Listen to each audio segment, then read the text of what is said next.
இன்றைக்கி நம்ம உருண்டை குழம்பு எப்படி வைக்கிறதுன்னு பார்க்கலாங்க. உருண்டை குழம்பு செய்கிறதுக்கு ஃபஸ்ட் நான் கடலப்பருப்பு என்ன பண்ணிக்கிட்டேன்னா ஊற வச்சுக்கிட்டேன். நைட்டே ஊற வச்சுட்டு காலைல நல்லா அதை கழுவிட்டு அதில் கொஞ்சமாக சோம்பும் ஒரு வரமிளகாயும் போட்டு அதை நல்லா குறகுறப்பாக ஃபஸ்ட் நம்ம அரைச்சி எடுத்துக்கலாம். உருண்டைக்கு நல்லா கடலப்பருப்பு நல்லா குறப்பாக அரைச்சி எடுத்துகிட்டு வந்துட்டேங்க. பாருங்கள், இந்த மாதிரி கொஞ்சம் குறப்பாக இருக்கணும். இதில் நம்ம இப்போ கொஞ்சம் வெங்காயம் சேர்த்துக்கலாம். பெரிய வெங்காயத்தை கட் பண்ணி வச்சுருக்கேன், சேர்த்துக்கலாம். பூண்டு குட்டி குட்டியாக கட் பண்ணி வச்சுருக்கேன், அதையும் சேர்த்துக்கலாம். மல்லித்தலை கருவேப்பிலை சேர்த்துக்கலாம். தேங்காய் திருவி வச்சுருக்கேன், அது கொஞ்சமாக சேர்த்துக்கலாம். தேவையான அளவு உப்பு சேர்த்துக்கலாம். இப்போ எல்லாத்தையும் ஒன்றா கலந்து சின்ன சின்ன உருண்டையாக பிடிச்சி வச்சுக்கலாங்க. பாருங்கள், சின்ன சின்ன உருண்டையாக பிடிச்சி வச்சுருக்கேன். இப்போ நம்ம குழம்பு தாளிச்சிக்கலாம். கடுகு சேர்த்துக்கலாம், சோம்பு சேர்த்துக்கலாம், வெங்காயம்,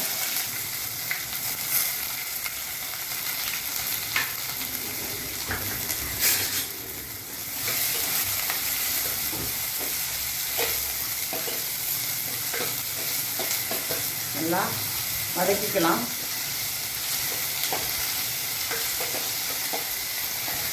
வெங்காயம் வதங்குறதுக்கு கொஞ்சமாக உப்பு சேர்த்துக்கலாம்.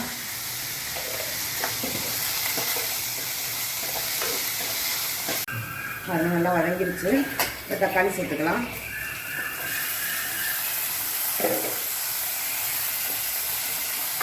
தக்காளி நல்லா வதங்கட்டும்.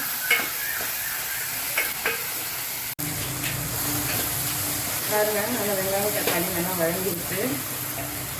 இப்போ கொஞ்சமாக மஞ்சள் சேர்த்துக்கலாம்.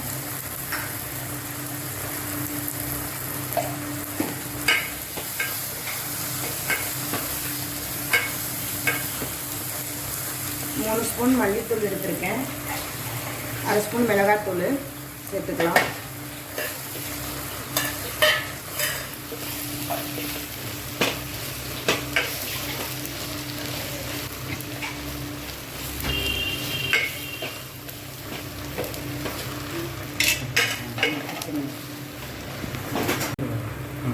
தண்ணி ஊற்றிக்கலாம்.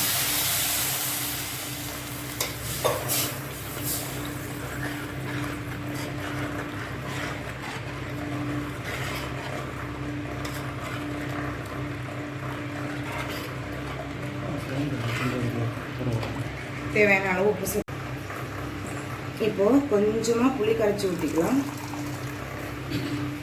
அவ்வளோதாங்க. குழம்பு நல்லா கொதிஞ்சிருச்சு. இப்போ நம்ம இந்த உருண்டையை ஒன்று ஒன்றா சேர்த்துக்கலாம்.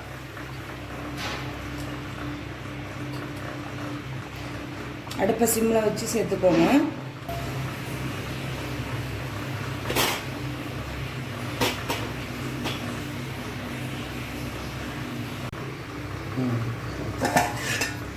பாருங்க, நல்லா கொதிஞ்சிருச்சு. உருண்டையெல்லாம் எப்படி நல்லா மேலே வந்திருக்குன்னு பாருங்கள். ஒன்று கூட கரையலை பாருங்கள். இந்த மாதிரி செஞ்சு பாருங்கள், நல்லா டேஸ்ட்டாக இருக்கும்.